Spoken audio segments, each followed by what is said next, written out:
Welcome, Mr. Bachchan. Thank you. Sumita, the floor is yours. Right. Thank you, Amita, and a very, very warm welcome to you, Abhishek. Please take your seat. Ladies and gentlemen, we are expecting a lot from this session, and it's a little shift away from all that we have discussed during the day today and, of course, yesterday about geopolitical disruptions, geoeconomic disruptions, and how resilient businesses need to be built. So I was telling Abhishek, I'm a policy journalist. I cover technology, trade policy. The whole responsibility of making this session interesting lies on him. No pressure. Right? Yeah. We're here to disprove the famous belief that actors really aren't known about anything else apart from acting. We can discuss Brazilian trade deals I'm good with that. Tariffs and stuff if you wish. Really? Yeah, we can. So let's start with that then. Go for it. What do you make of what's I don't happening? take responsibility for my answers, but we're good at just reading off a script, so. So how are you really reading? I read the Eco Times every morning, so whatever I regurgitate is reported by them, so. All right, great. That's a great endorsement coming our way. Just to put it out there before, I cannot be held liable for anything I say. Please speak to Economic Times directly. Right. But your look is great. It's very different from what we've seen in the past. What is it about? My look? I'm sure the whole audience must be also thinking about that. I'm just flattered that you noticed that I've changed my look, but thank you. Yes, I'm currently shooting of my new film, which is called King. So, yeah, this is what it is. Do you want to talk more about that? No. Wonderful. There are contracts in place, NDAs, you get that. You know, we're really looking forward until to the that. deal is not signed, sealed, and delivered and implemented, you can't really talk about it, so. It's Right. similar in films. Pretty much like how trade deals also happen, That's exactly right? what I said, yeah. We've digged the ministry for more information on what's happening in the deal, what are the negotiations, right? So that's exactly the answer that they give us. It's very similar. Yeah? In fact, it's probably more tougher in the film industry. Yeah. Well, I agree, but let's start then. We don't have policy journalists like yourself who are, good at their job and investigating and finding out what's going on. But, well, I'm not able to elicit anything. See, I'm just good at hiding You're very stuff. good with your job Yeah. then, right? All right, Abhishek, a very warm welcome to you Thank you. once again. We're talking here about geopolitical disruptions and, of course, policy shifts that we're seeing all across the globe. But you're also speaking of how Indian brands can now go global with the onset of entrepreneurship, with the kind of government support that we've gotten. You have also dabbled in entrepreneurship. You're investing in new age companies as well. You're investing in sports franchisees, and of course, films is already there. How do you manage all of that? How do you balance all of that? Wow, you just made me realize how tough it is actually. Well, where there's a will, there's a way. It's something that I love doing. And you find time. The wonderful people here, you need, 3 to 4 hours to sleep. That gives you a good 20 odd hours to finish your films and, follow your other interests. And then you have a great team that can, allocate your time. I think if you want to do something, then you just find a way to get it done. Right. And thankfully, I'm from Mumbai, and the state of our roads and traffic is well documented, so you get a lot of work done in your commute. You get a good 2-3 hours, which you can finish a lot of work in, yeah. Right. And what about Delhi? Everything's well? Because some of the people who've flown from Mumbai have been coughing. No, I'm fine. Have you ever are we worked? at par? Have you ever come to a film studio? I haven't. Yeah. Would you like to take me to one? Delhi weather is like Kashmir compared to film studios. Yeah. Okay. No, I'm fine. Okay. Yeah, thank you. So Abhishek, when we talk about entrepreneurship, you've invested in a whole bunch of new age companies, quick commerce companies as well. There's a company called Nagin also, I believe. I cover startups. Well done. Yeah. I cover startups and entrepreneurship, but She does her research, okay, so thank you. So what about Nagin interested you? What about Nagin interested me? Nagin is a hot sauce, which is an Indian hot sauce, which came across my table by chance. I tasted it, I loved it. I used it a lot, and then I read the label. I contacted the people behind it. I said, guys, I love your product. Can I get involved? That's exactly how it happened. And they were very kind. They were looking at their first round of funding, and I came on board as a strategic partner. And I just really loved the product. And it's been a wonderful journey. And it's a matter of great pride for me because it's doing exceedingly well, touch wood. And it helps when, Mr. Amitabh Bachchan posts a photograph of his breakfast with a bottle of Nagin sauce on the side. So. All right. And I was actually talking to somebody, and that person was actually telling me that you also have a liking for extremely spicy products, and yes, that also. Yes. I like spicy food, so yeah, that's how it came about. A lot of my investing, I think I figured out that a lot of the products that interest me predominantly have something to do with the fact of whether I use them or not. Okay. And that's generally been the starting point for me. Okay. I think that's the kind of person I am. Even if I have to endorse something, I'm not very comfortable being. I understand as a film actor that it comes part and parcel with your job that you're a brand endorser. You go out there, you sell products. You leverage your celebrity to whatever degree. For me, I find it very uncomfortable and unnatural and almost deceitful if I don't actually use the product.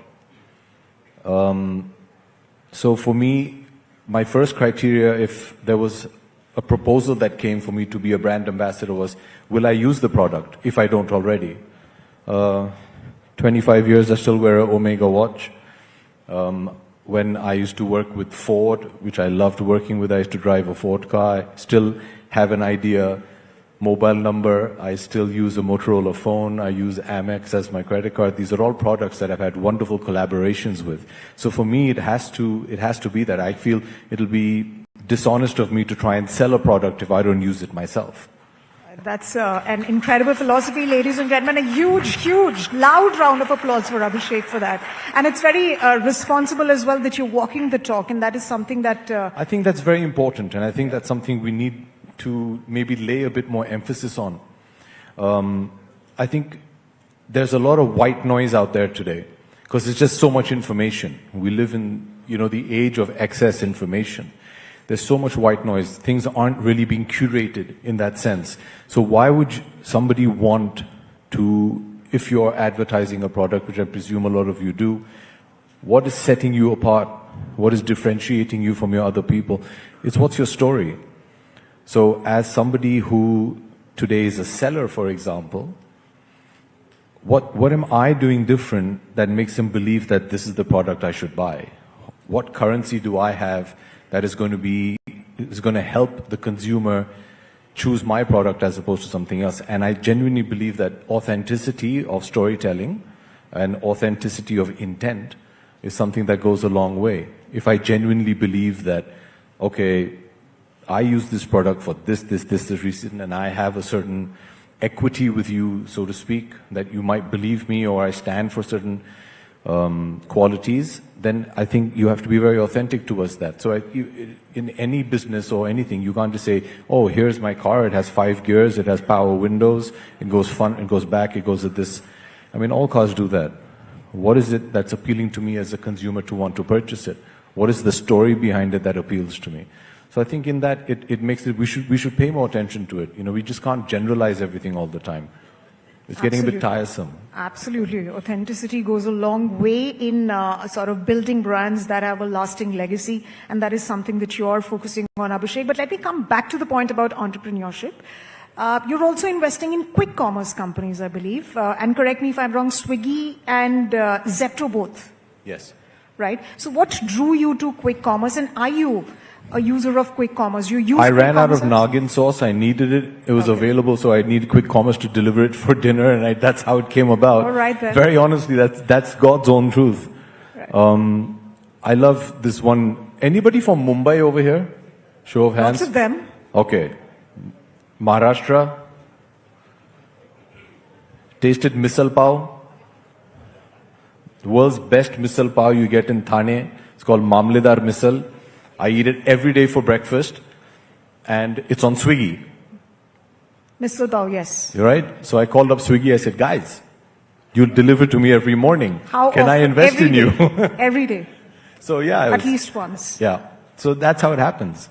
So that's how you make companies richer and yourself richer as well. Well, right? not because well. You are I spend so investing. much money on those companies, using their services that I feel maybe they should be giving me back some. So then I try and Right. invest in them and try and make some money off them. Right, Yeah. right. So take us through your other investments that you are currently undertaking, and what is your investment philosophy? Whenever it is that you look at a company, you mention about it has to sort of match your philosophy as well, your personal philosophy. It has to resonate with what you're doing, and you have to use it. But what other than that really sort of, makes it happen for you?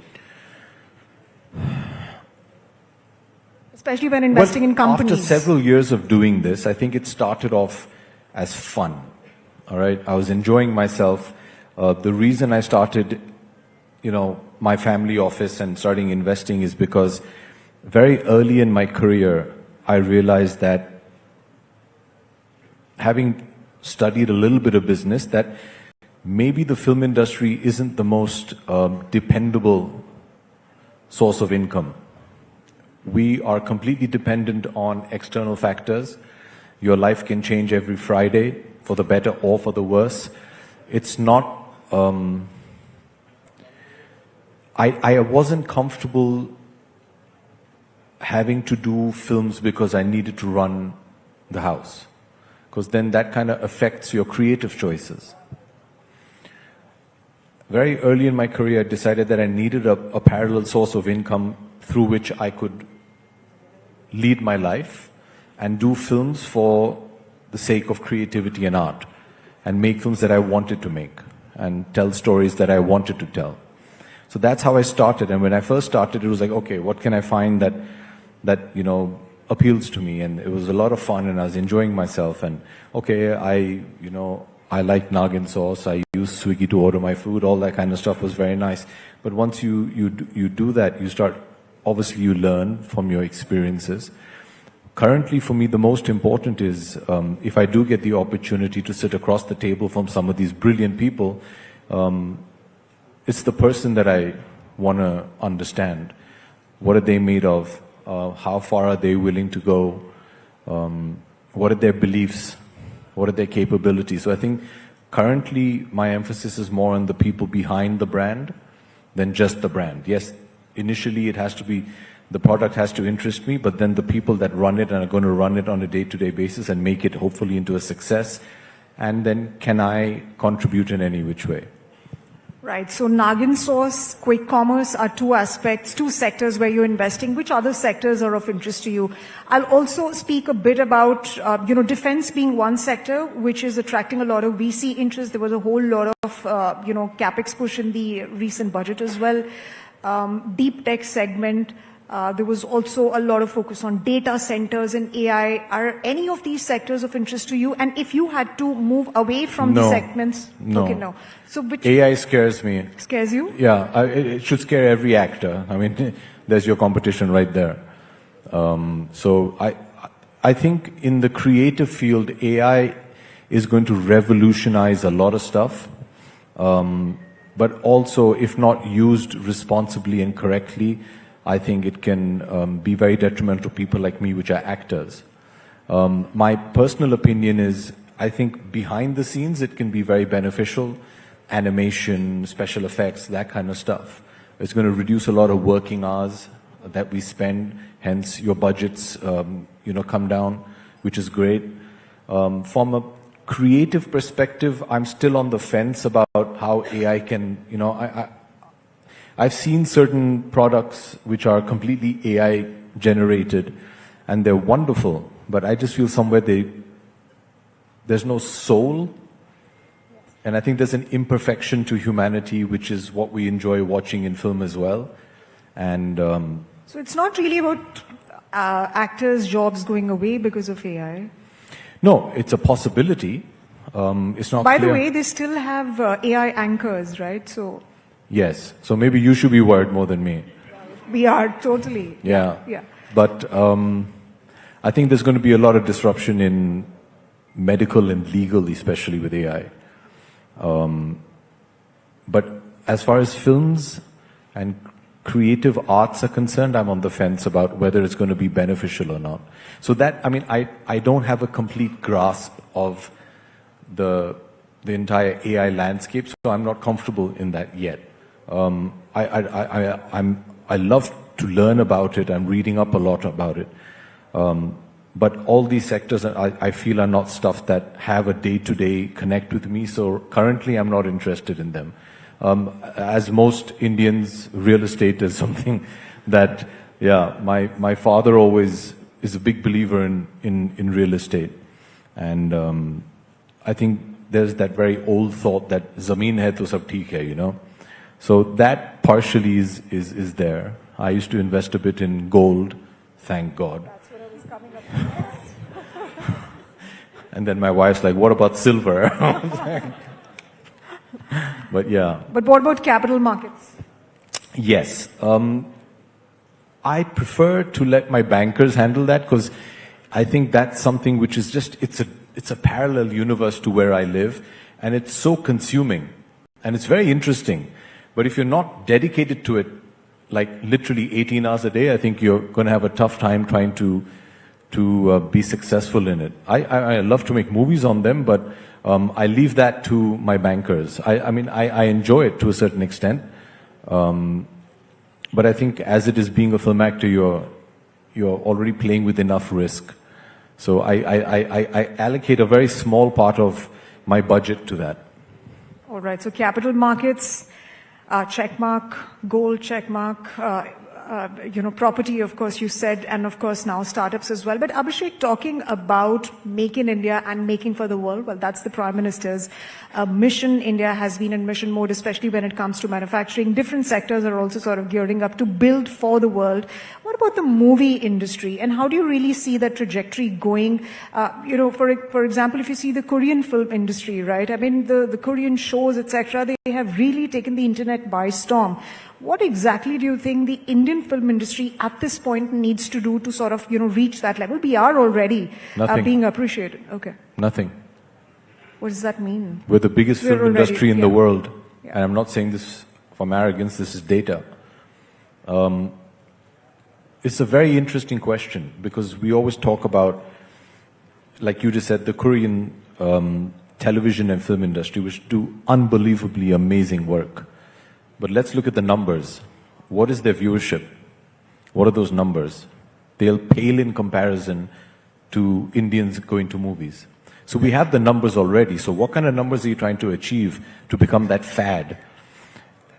I don't think we want to be a fad. We're the largest film industry in the world. We make close to 1,000 films a year, let alone countless streaming products. Our population is the largest in the world currently.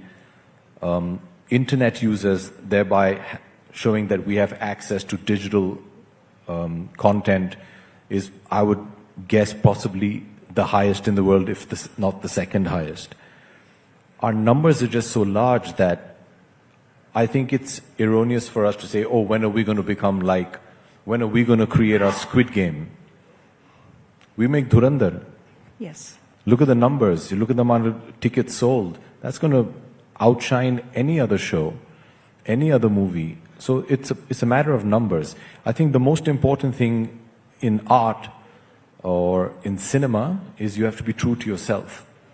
I remember growing up, when I was in college, there was a wonderful film called Crouching Tiger, Hidden Dragon that came out. It's a Chinese film, and it went crazy worldwide. And it just took Chinese cinema and their wonderful storytelling to the West. What was wonderful about it is they never tried to cater to the Western market. They were very true to who they were. I think the minute we compromise our Indianness, I think we'll lose out because they've already got their own cinema. If you're looking at capturing the West, be it Europe or America, which are very unique, I mean, they're very unique consuming patterns for their cinema as well. But say, if we're talking about Hollywood, you want to go there because that's the biggest numbers. They've already got movies that cater to their sensibility. Why did they like RRR? Because we were so unabashedly Indian about it. And I think that's what we have to do. In our cinema, you have to be yourself. You have to love the pomp and pageantry of Indian cinema, the melodrama of Indian cinema, the poetic justice of Indian cinema. And I think that's what we have to take to the world, and that's what's going to set you apart. Having said that, be very content that how do you grow your local market? Because the numbers are there. You can't ignore India today. We're a force to be reckoned with in every sphere. You know, if you see, I think it's wonderful. I just thought of this. I read this wonderful word, innovation. Have you heard that? I read it a couple of weeks ago. I was reading an essay somewhere, and innovation is innovation for India. The world is innovating for India because now they realize that, you know, we need to cater to them as well. You know, I mean, we're in an amazing market. We're an amazing country. You look at somebody as, you know, as great as Mr. Tata, who wanted to make the world's cheapest car for 1 lakh, but he owns Jaguar and Range Rover as well. You know, it's amazing. This is the country we live in. This is who we are. And you see, McDonald's comes to India and we don't eat burgers. We eat a aloo tikki burger or something. You know, they're innovating for the Indian palate, for the Indian consumer. So I don't think we should not try and lose who we are, especially in cinema, but even in business. I think the Indianness is what's appealing to the world today.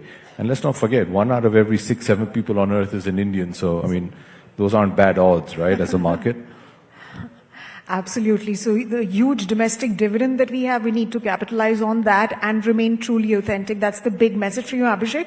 Abhishek, I'm going to open the floor for some questions, but before that, I just have one final question. And while the board is telling me the time's up, guys, I'm going to take a little bit of more time with Abhishek. It's not every day that we have him. What do you make of microdramas? I mean, we have movies like Durandar, which is about 3.5 hours long, but at the same time, microdramas are also sweeping the internet. It's the new frontier, but I think it's going to have to develop its own industry and ecosystem. I don't think we should try and cross paths. It has to be something that's built uniquely on its own merit from the ground up. It'll have to be a completely different vertical to cinema, to OTT platforms. I don't think it would be prudent for film actors to be trying to do microdramas now, because you're standing for two separate things. On one hand, you're selling a product saying, come watch me for 3 hours and pay thousands of rupees for a ticket, but hey, I'm also available for 30 seconds. So I think that's bad marketing. Right, and all of these are going to coexist is essentially what you're trying to also suggest. But Abhishek, it's now time for us to do a rapid fire. Another kind. Yeah, okay. All right. So one movie role you turn into a real business venture. It's a rapid fire, you can't think so much. One movie role I turned into a business venture. We're in Delhi, right? Sarkar. Okay. If your life were a startup, what would be its tagline? If your life can become a tagline, then it's not worth living. Yeah, you should have, yeah. Interesting one. Boardroom meeting or film set, where is the drama bigger? Film set, any day. Yeah? Yeah. You want to spill some more beans? Oh, they read, it's okay. I mean, boardroom drama, I mean, not much drama, yeah. Okay, one luxury you still get excited to buy like you did as a kid? Chocolate. Okay. If you're a film actor, chocolate is a luxury. A Bollywood dialogue that perfectly describes your business life. Oh, I had this dialogue in my film Guru. जब लोग तुम्हारी बुराई करने लगे, समझ लो तरक्की कर रहे हो. Wonderful, ladies. A huge round of applause for Abhishek. And now I'm going to open the floor for a few questions. May I request some of you to kindly raise your hands, whoever wants to ask a question to Abhishek, and we'll try and pass on the mics. All right, that gentleman over there. Hi, Abhishek. Good evening. Good evening. I am Joydeep from Delhi NCR. Hi. So I just wanted to ask you that, where do you get your inspiration from, apart from your dad? Whenever you feel stuck in your primary profession, that is acting. And how much do you feel inspired from Hollywood actors? I believe Robert De Niro had come down to Mumbai some years back, and I saw your picture with him. So No, I've never met him, unfortunately. Okay. I would love to, but yeah. I'll have to make do with Amitabh Bachchan. My gosh, these problems that we have. Yeah, so apart from him, who would My be daughter. Wow. I get inspired by my father and my daughter. I think there's a simplicity to the younger generation. There's a certain clarity of thought. Although if you have, Mr. Amitabh Bachchan sleeping in the room above you, you don't really need much more inspiration. He kind of fills all those voids. But the other person I look to is my daughter. I envy the new generation. I think they're very, very sorted. And there's a lot we can learn from them. Thank you. Right, ma'am. Yes. You can have mine. What advice would you give? That's fine. I think people can hear me.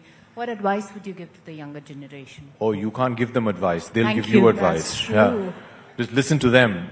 I mean, they're your future, right? So listen to them. But it's very interesting as a parent of a teenager today. There's so much you want to impart and tell them, and I think the more time you spend with them, you realize they're very sorted. They have a very different trajectory to what I have had, or possibly other people who are elder to me have had, and I think you have to allow them that. I think we tend to, as human beings, always say that no, our way is right and their way isn't. But they live in a completely different world to what we used to live in and we grew up in. They've grown up with mobile phones and social media and cameras, which are a norm, which was an anomaly for us. So I think they've had to grow up in a very different society, and they've adapted and evolved to it. So you don't need to tell them anything. Yeah, they'll be fine. All right. Yes, you had a question. This is one final question, and then we have to close the session. Please take my mic. Yes, go ahead. Hello, sir. Good evening. Hi. So I wanted to understand, how do you evaluate risk when you are entering into a new business opportunity? It could be investment, or when you are going for a collaboration, especially if some startup or assembly level of an organization approaches you. Thank you. I try to keep it as simple as possible. And what I've learned in my 15, 20 years odd of investing in businesses is keep it as simple as possible. I think the more people you talk to, the more confused you're going to get. And a rule of thumb which I try and adhere to as often as possible, I haven't managed every time, but it's quite high up in my priority list, is if you can't afford it yourself, don't get into it. And I think that's the greatest assessment for risk for me. Can I afford it? Do I have those kind of funds that I can invest? If I don't, then the risk goes up exponentially. So if it's not part of my bank balance at that point in time, I probably will try and stay away from it. All right. Abhishek, there is one final question, Yes, and I please. assure you of that. I'm very happy to stay here. The next guest might not like it, but I'm very happy to carry on. Hi, talking. Abhishek. Hi. My question is a little bit different on that. Usually all the actors, all those people over there, they come and become a producer or director on those kind of a setup. You started a new trend over there. The things are changing so fast. You become a kind of a owner of one organization which is playing over the kabaddi and all. Now we are talking about the business things and all. This is a new trend setting. We all saw the films are earlier like few crores, a few things, Silver Jubilee and all. Now the times are changed. How do you feel so these things are in a future generation over there, take it over there? Wow, that's a great question. I've never looked upon it like that. I'm sure there have been many of my predecessors who are wonderful business people as well, and they've all done wonderful work. For me, it's just what interested me. I'm very passionate about sport. Thank you for asking about my sports ventures. I've always played sport. I've always had this dream to want to contribute to Indian sport in some manner. My sporting journey started with Kabaddi and the Pro Kabaddi League, in which I owned the Jaipur Pink Panthers. Then came football. I grew up in a British boarding school, so football was part of life. And I co-own Chennai NFC, which plays out of Chennai in the Indian Super League. We then invested in a new kind of cricket league called ISPL, which is the Indian Street Premier League, which is gully cricket with tennis balls. This is our third season. And later this year in August, we launched the ETPL, which is the European T20 Premier League, which I am one of the founders of. So enough of running a team that's too much stress. So now we've bringing T20 cricket to Europe, and it's owned by 4 Indians. And I think that's just wonderful. So make in India and take it back to them. Yeah. So I really enjoy it. It's something that I loved doing. I love making films. I'm looking forward to flying back to Mumbai tomorrow morning, heading straight onto set. I love it. That's my happy place. But I also enjoy sports. I enjoy my investments. I'm very impatient. And I tend to get bored. We were discussing this backstage. I tend to get bored very fast. So it's just, these are things, and I feel I have the opportunity. God has given me this opportunity to do it. So I think it will be wrong of me not to avail of it. But I see a lot of the younger actors as well who are spreading their risk, so to speak. They're not depending entirely on being an actor. They're very happy producing films, developing films, doing other businesses. And I think there's a renewed confidence in young India today, where we don't feel like we should just stay in one lane. And I love that. I think that's so exciting. So I think you'll see a lot more of that going forward. All right. Thank you, buddy. Give my regards to your dad. I will. Thank you. Haji.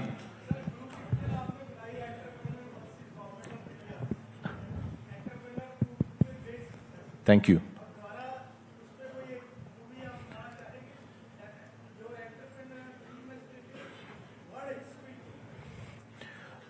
गुरु के बारे में sir वो तो 2007 में बना दी थी हम लोग ने अभी उसका अभी गुरु is not the kind of film that like to make a movie on your entrepreneurial journey? No, I'd rather somebody else make it. Yeah. जी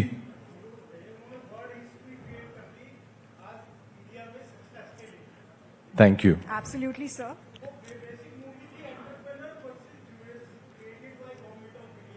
नहीं मैं ऐसे नहीं देखता हूं मैं उसे देखता हूं गुरु picture was the Triumph of the human spirit उसमें गुरुकांत देसाई का एक डायलॉग है वो बोलते हैं मुझे ना शब्द सुनाई नहीं देता है that for me that is what the movie stood for you know the unrelenting spirit of an entrepreneur Absolutely, Abhishek, and that's what really stood out. And thank you very much, sir. We gave you your chance to ask that question. Thank you. Ladies and gentlemen, a huge round of applause for Abhishek Bachchan, who lives by the philosophy of one life, live it fully. Thank you very much, Abhishek. Thank you.